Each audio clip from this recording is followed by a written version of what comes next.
Hey everybody, welcome to the stream. God bless you all.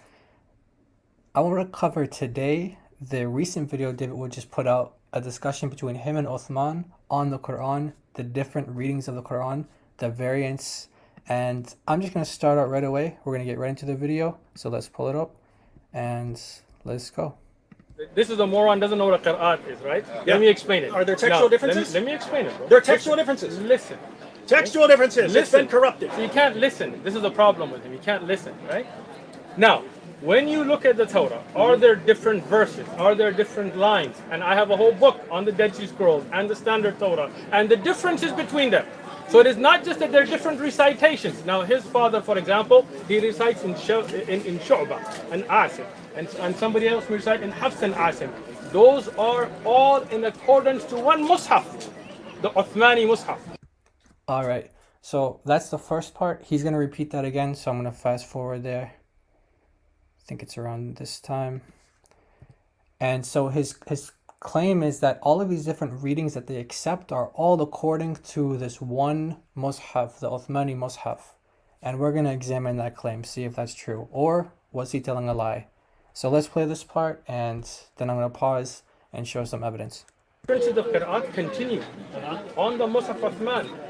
Even today, every Qira'at has, you know the three conditions of the Qira'at? One second, just let me read this so I can put it down. Okay, so he's about to now get into the three conditions of what makes a reading an authentic reading. And let's just do some myth busting. So the three conditions that Muslims have on what's an authentic reading.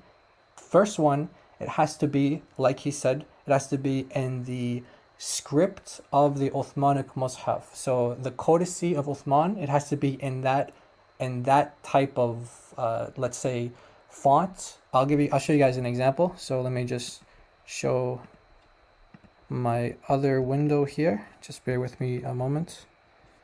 Okay. All right. So I gave an example. I have an example here on the screen. You guys can see.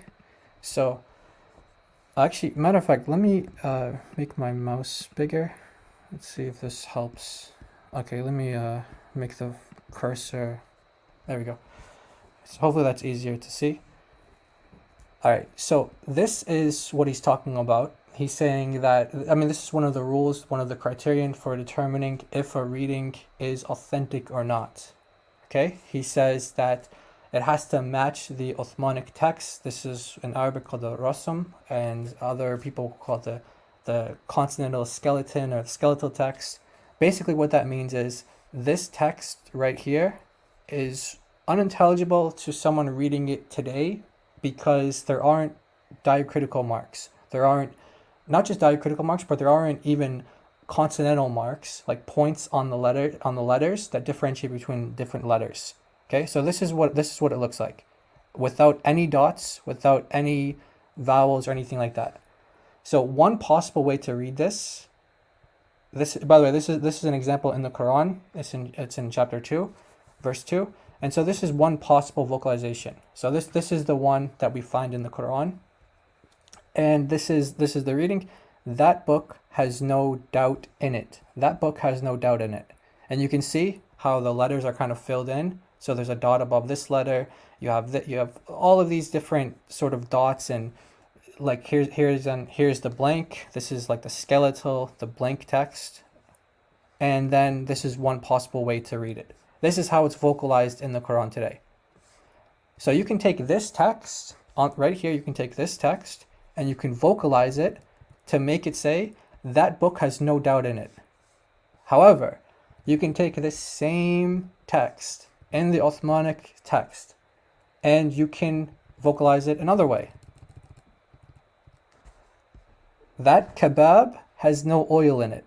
That kebab has no oil in it. So one, let me zoom out a little bit. Try to get it all in there. Let's see. Okay, so I don't know how I can get the full. It's not really cooperating with me, sorry guys. Okay, all right, I think this might work. So this is the Uthmanic text. Okay, you can vocalize it this way. That book has no doubt in it. That's how the Quran has it today. But you can also vocalize it this way, because look, I'm not adding any letters I'm not adding any extra consonants. All I'm doing is changing where the dots go. So instead of putting 2 dots on top, I put the dot on the bottom. Instead of putting 2 dots on the bottom, 1 dot on the bottom, 2 dots on top. Okay, and so it goes from that book has no doubt in it to that kebab has no oil in it. Okay, so this is a weakness. This is a huge weakness of the Uthmanic text. A huge weakness.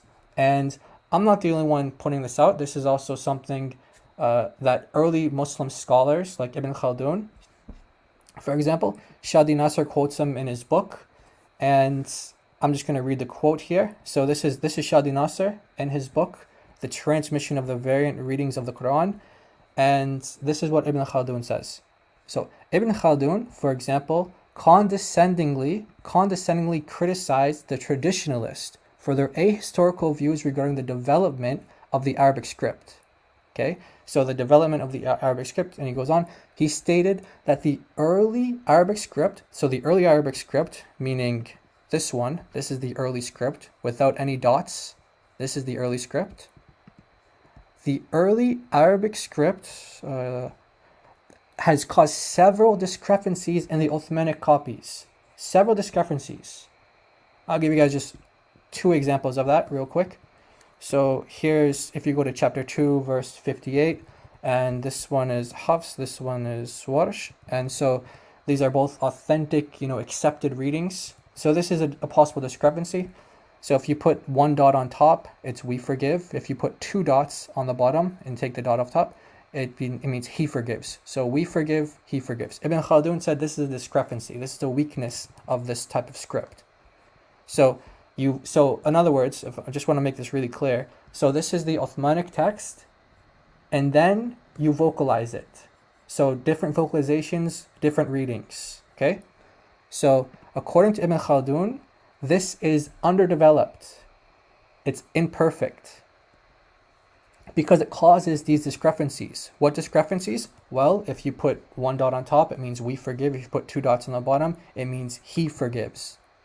So they do versus you do. This is the weakness that Ibn Khaldun is talking about. Okay? So the imperfections of the early script has caused several discrepancies in the Uthmanic copies. Those who believe that the companions excelled in Arabic orthography. Listen, this is very important. This is Ibn Khaldun.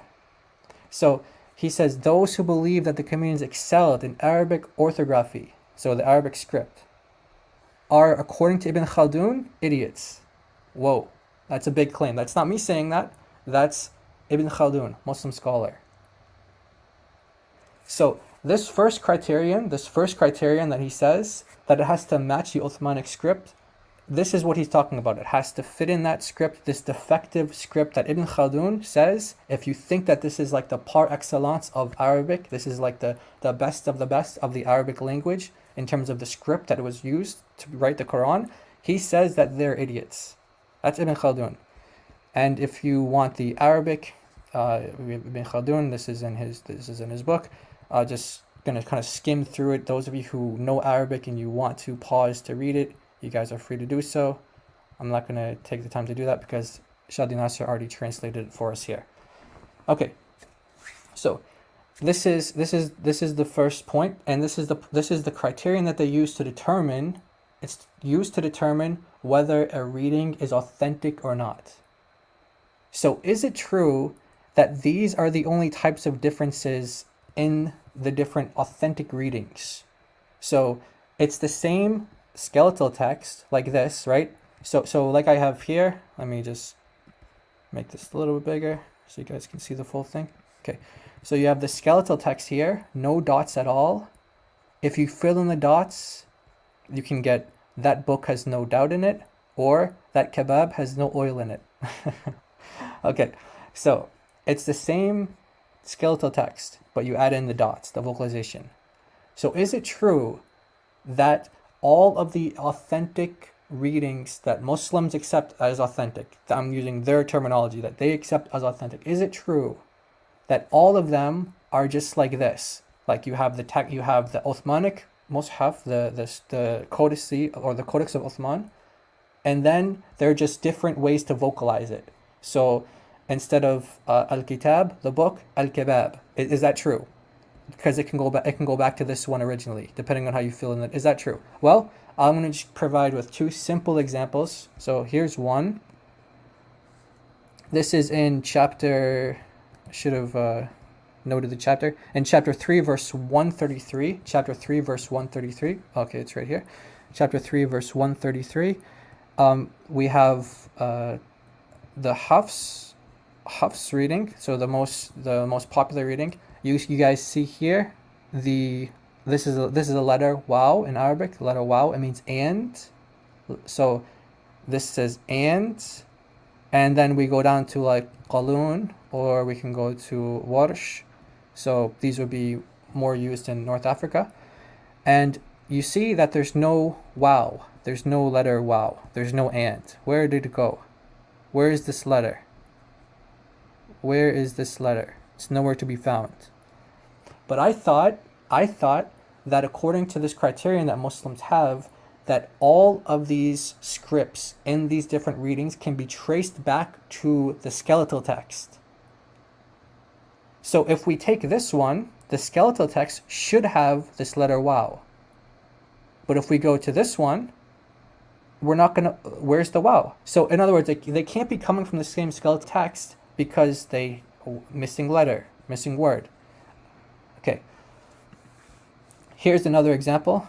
This is in chapter 57, verse 24. And by the way, you might notice that this one says 24 and this one says 23, because these readings don't consider the in the name of Allah, like the beginning verse. They don't consider that a verse.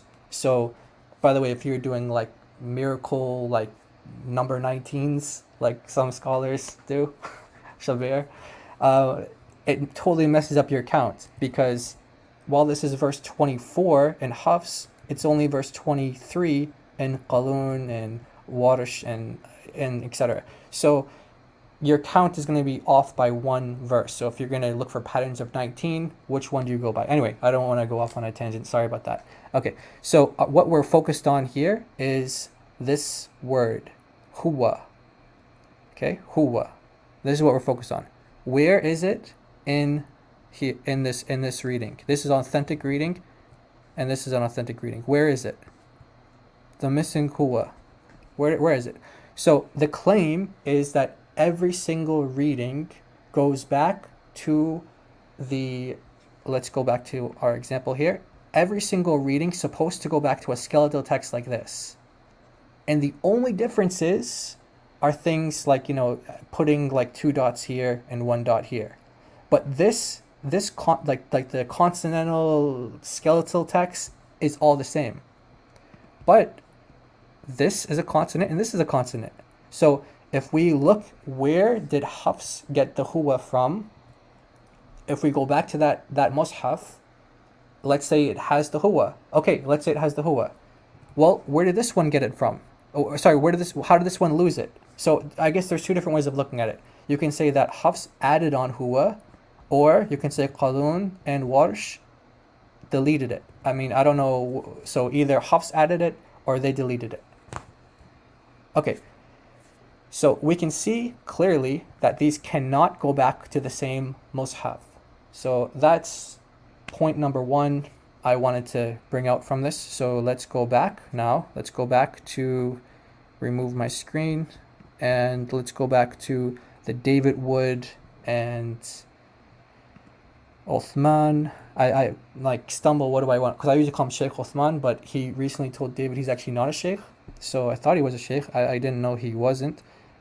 So let's do share and, oh, okay, wait. Okay, stop. Sorry guys, I'm just having some technical issues here. Okay, share screen, and then we want to go to here and then here. Okay, here we go. So we're going to continue on, and let's continue. So this is commentary on the verse, Surah 33, verse 6. The Prophet is closer to the believers than their own selves, and his wives are their mothers. He says, in spiritual relationships, the Prophet is... read this so I go...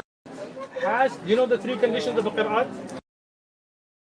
Okay, sorry about that, guys. There is one more point that I wanted to make because there are three conditions. I only covered one of them. I'm not going to do extensive time on all three of these conditions, but the second condition is that it has to be grammatically correct. So the first condition is that it needs to match the Uthmanic script. We saw that that's not true, that these authentic, quote unquote, according to the Sunni standards, that these authentic readings cannot go back to that same mushaf. They can't go back to that same one because they have different, some of them have added words or deleted words depending on your perspective. So the second criterion, as you said, there's three. The second one is it has to be grammatically correct. Now, this one is really a big hoax because all of you who have discussed with Muslims before about Arabic grammar and whether there are grammatical mistakes in the Quran, they're going to tell you that the Quran is the definer of Arabic grammar. Like, this is the standard. The Quran is the standard. So how can you judge the Quran by Arabic grammar if the Quran is where we derive Arabic grammar from? But this is like people, you know, this is like the mainstream view today. However, there are early Muslims who didn't take this perspective and they actually believe that there are grammatical issues. There actually are grammatical issues.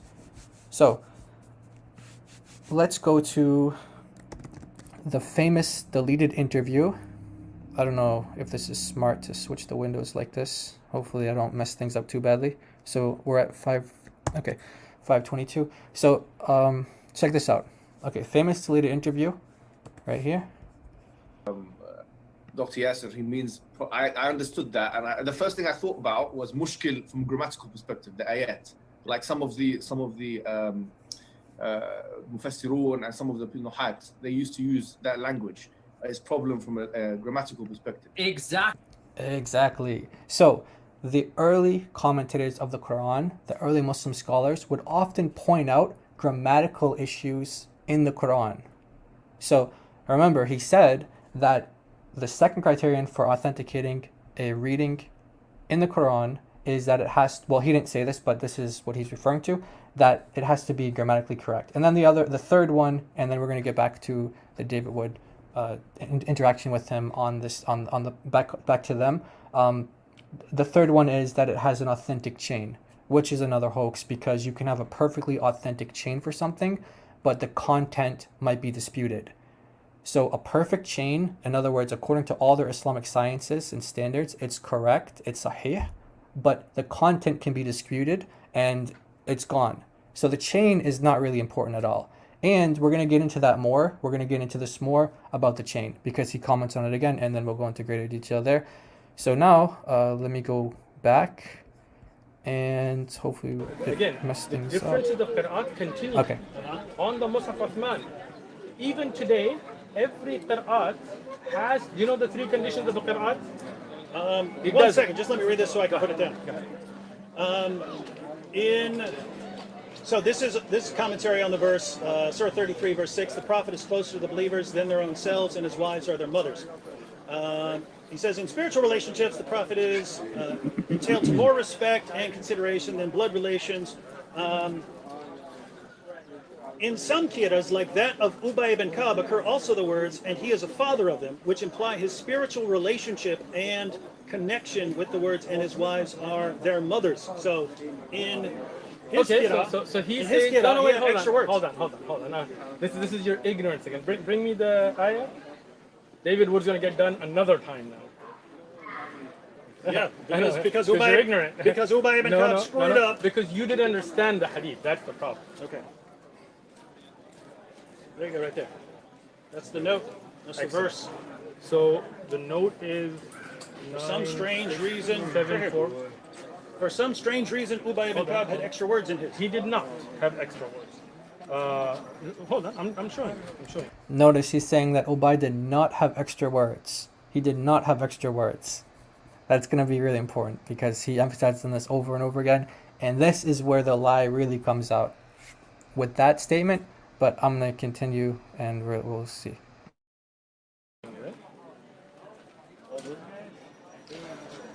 وكان الله بما يعملون بصير. والنبي صلى الله عليه وسلم ولي للمؤمنين من أنفسهم وأزواجهم وأمهاتهم. Here, in this recitation of Ubay ibn Ka'b, which again this is one of the shad recitations, meaning this is not established from the mutawatir ahadith, which you don't know anything about, but what can I do? All right. So when he says this is a shad, this is an irregular reading. It's not the mutawatir. Do I want to go into the mutawatir? Let me see. Do I want to go into mutawatir? Okay, I will. Okay, so here we go. Let's go into mutawatir. Is this an early Muslim standard? Is this an early Muslim criterion? Did early Muslims, judge by whether something was mutawatir, whether something was mass transmitted? Is that actually an early Islamic standard or not? Let me just play something from a sheikh. This guy, his name is Sheikh Akram Nadwi, and let's see what he has to say. So we're going to stop sharing that, and we're going to share screen. Okay, just a second. Let's see what the sheikh has to say about mutawatir. If what Uthman is saying is actually true. Let's see. All right. Full screen. Let's listen to what he says. It's only 3 minutes and 41 seconds. I'm just going to let it play out and then comment on it after.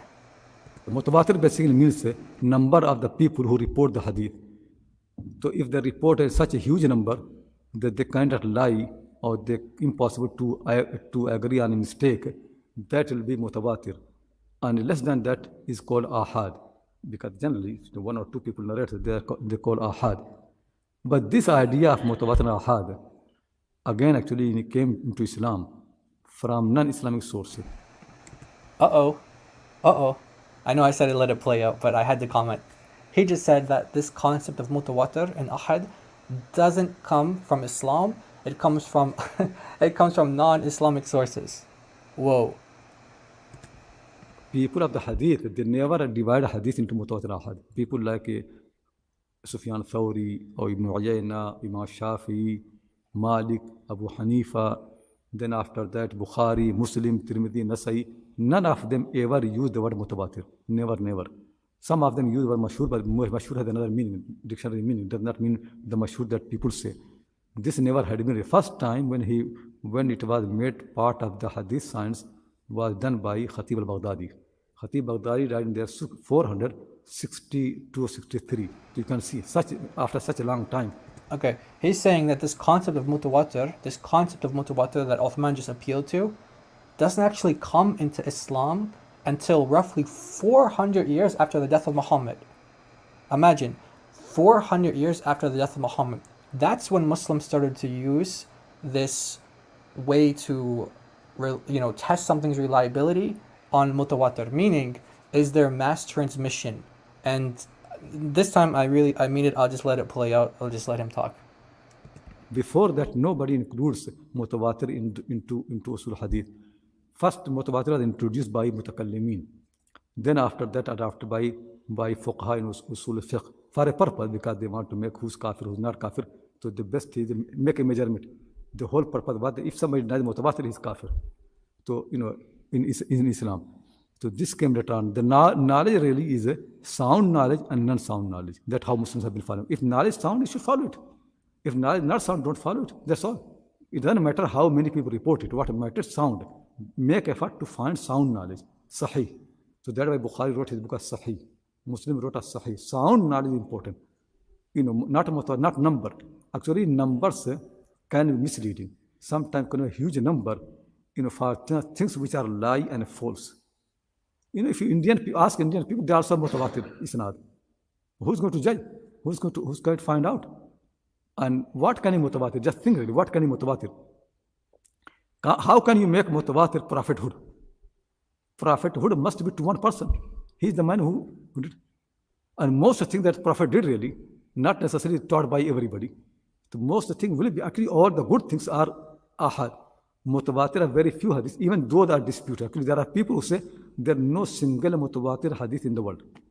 To discuss something which actually has no meaning, what purpose?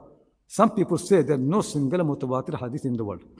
To just imagine, if there's no single hadith mutawatir, what purpose to discuss something like that? And when you say mutawatir, you know what happening is, for you it is wahid. You do not know the mutawatir. So you say to mutawatir. So your knowledge depends on one person. If he is wrong, you are wrong. Mutawatir means in every generation there is a huge number. For you, then you did not take from huge number. You took from one person. So between you and this mutawatir, the one link, just one link. If he is wrong, you are wrong. So even mutawatir, when people receive it, never mutawatir. The first thing really is that mutawatir never part of Islam anyway. Muslims never had mutawatir.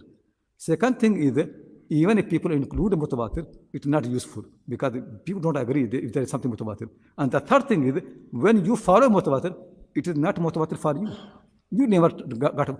When you read Quran, you don't take mutawatir. You don't say, oh, I must read Quran with 40 people.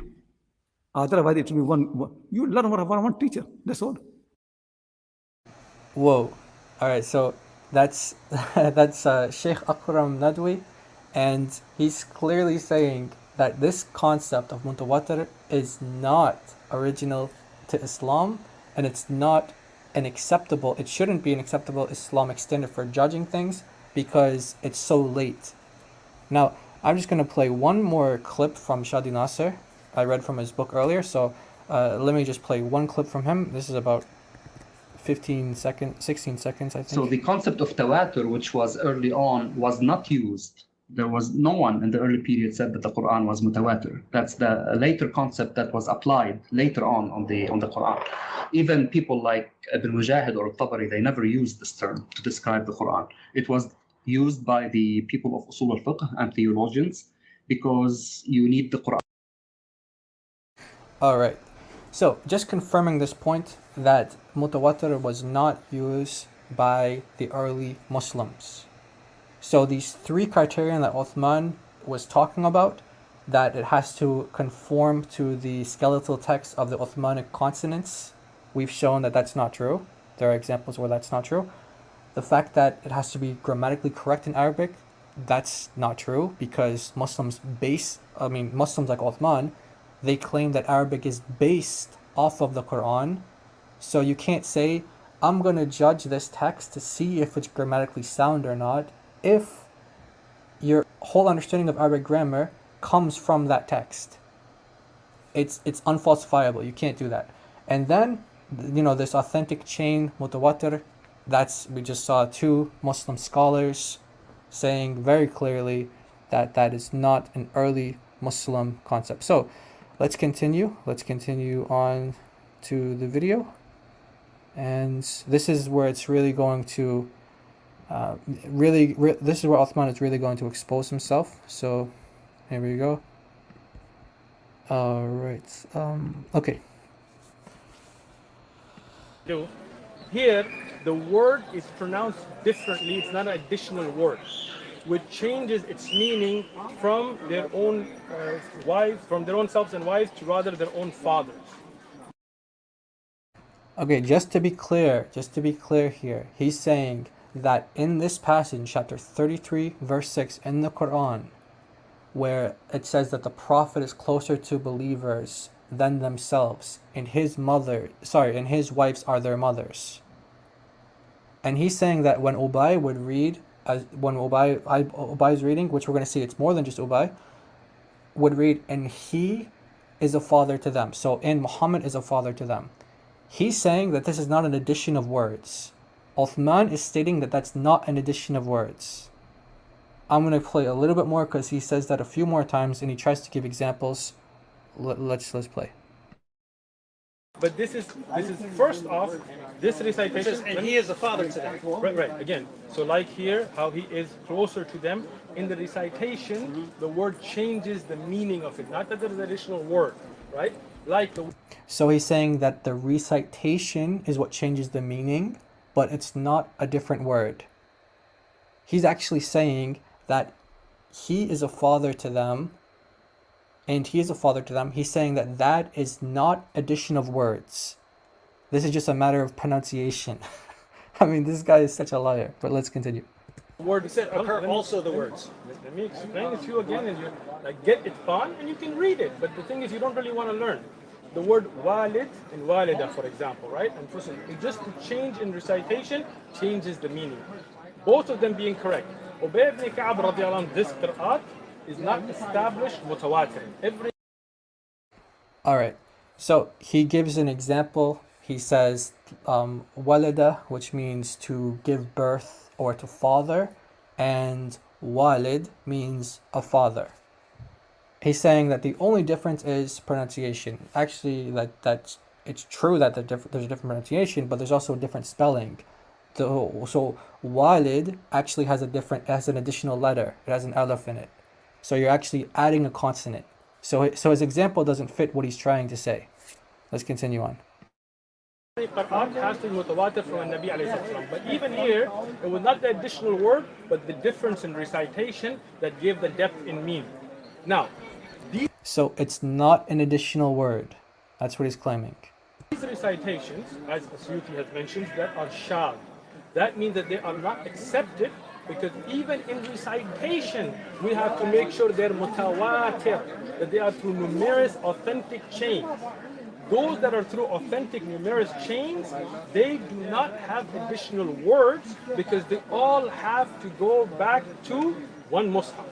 Mushaf of Uthman radiallahu. Any recitation that may be attributed to anybody that does not go back to the Mushaf of Uthman is rejected.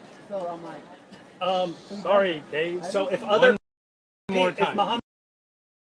All right. So we've already refuted that claim. Let me just stop sharing that, and let's share this screen. Okay. So we've already refuted that claim. So now let's go to the readings. Well, this is what David Wood is talking about, by the way. This, and it says Ubay would also read the words, and he is a father of them, in that passage in chapter 33 verse 6. And according to Uthman, this is not an addition of words. It's actually just elongation of like a vowel or something. So it says, so the verse says, Muhammad is closer to the believers than themselves, and his wives are their mothers.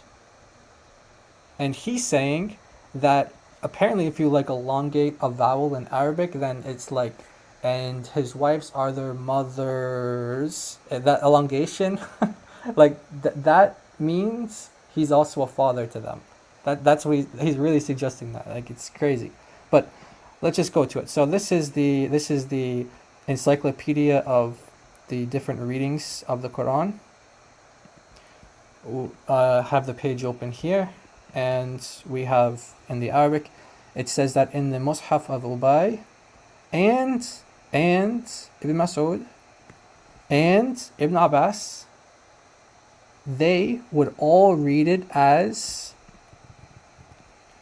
and they would have these additional words, not just pronunciation, like Uthman said, not just pronunciation, but they would have these additional words, and he is a father to them.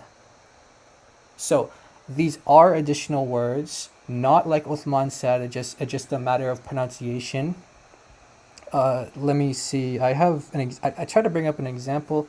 So this is the example that he gave. He said like walada, so, and walid. So walada is the verb meaning to give birth, to father, and walid means a father. He's saying that that's the difference. That's the difference. I mean, this guy is such a liar. I think a better example would be walida and walid. So the verb meaning to give birth, and then a son. This is where you have the same consonants. The only difference is vocalization and vowels. Okay, so he said that this is not an addition of words, and we just found out that it is an addition of words. You can see clearly you have, and he is a father to them. These are all words. It's not just a matter of pronunciation. Now, there are a bunch of people who read it like this. I don't want to go through all of them. I think there's about 7 of them in total. There's about 7 people. So Omar, the second caliph, Omar, said he used to say this verse like that. It says he used to read this verse in that way. where, you know, and he is a father to them. So Omar, the second caliph, used to read it like that. Ibn Abbas used to read it like that, which we just said in the which we just saw in the other dictionary. Mujahid used to read it like that. So I mean, there's about 7 of them here. This is a Suyuti. This is a Suyuti. And if you guys want to, let me just scroll through. For those of you guys who know Arabic, you guys want to see this, just pause and read. Okay. So here we have Ibn Kathir. In this discussion that David Wood had with him, he made it clear that he only accepts what Ibn Abbas says if Ibn Kathir narrates it. Well, that's not his only criterion, but he did state very, like, he made this implicit standard, this implicit criterion, that if Ibn Kathir says something that Ibn Abbas says, then he'll believe it, then he'll take it. So this is Ibn Kathir. This is Ibn Kathir on chapter 33, verse 6. Okay? Chapter 33, verse 6. So, what does Ibn Kathir say? He says that Ubay, by the way, Ubay is not just some random guy. Muhammad said that there's 4 people to learn the Quran from. One of them is Ubay. So he's not just some like small guy. This is huge. One of the 4 people you're to learn the Quran from is Ubay. And Ibn Abbas. Ibn Abbas. According to Ibn Kathir. So Uthman has to accept this now because Ibn Kathir is saying that Ibn Abbas says this. What does Ibn Kathir say about Ubay and about Ibn Abbas? He says that they both used to read the verse and he is a father to them. So we have, I mean, depends how you want to count Arabic words. I mean, because the preposition is attached to the word. So you could say this is 1, this is 2. Didn't highlight. So 1, 2, 3, and then lahum. I mean, you could say that that's 2 words as well. But let's just say that it's 3 words, 4 words, 5 words. Doesn't matter. These are additional words. Uthman is saying that these are not additional words. He says that these are just recitations. It's just elongating vowels, kind of like walada and walid. No, it's not elongating vowels. It's adding words. So Uthman lied to David. He's been lying to him over and over and over again. And that's basically what I wanted to do. I just wanted to document that, show it to you guys. Hopefully that was beneficial. Sorry that wasn't in full screen. I just realized it now. But yeah, so thanks everybody for watching. God bless you all. Hope that you have a great rest of your days, evening, nights, wherever you are in the world. Everybody take care.